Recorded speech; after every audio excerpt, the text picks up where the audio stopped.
සුබ දවසක්. අද කතාවේ මාතෘකාව තමයි කාන්තාව. කවුද මේ කාන්තාවක් කියන්නේ? කාන්තාවක් කියන්නේ ලෝකයේ සිටින සුන්දරතම ජීවියක්.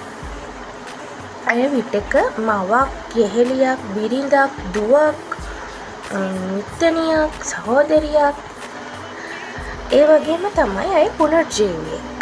පරපුරක් ඉදිරියට රැගෙන යන කෙනෙක්.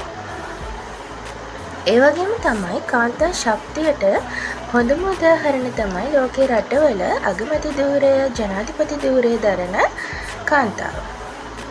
අපේ රටේ උදාහරණයක් ගත්තොත් ක්‍රීඩිකාවක් වන සුසන්තිකා ජයසිංහ මහත්මිය අපේ සමාජයට පෙන්වලා තියෙනවා, මේ ලෝකෙටම, ශ්‍රී ලංකාවට, අපේ ලෝකෙට, සමාජයට පෙන්වලා තියෙනවා කාන්තාවක්ට කරන්න බැරි දෙයක් නැහැ කියලා.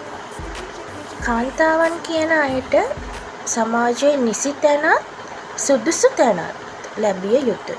ඒ වගේම තමයි කාන්තාවන්ට ගරු කරන්න ඕන. අපි හැමෝම මේ ලෝකේ එළිය දකින්නේ කාන්තාවක්ගේ බඩින්. ඒ නිසා කාන්තාව කියන කෙනාට අපි හැමදාම ගරු කරන්න ඕන. මම මනෝවිද්‍යා උපදේශිකා ලක්ෂිකා කලිතිරවේද.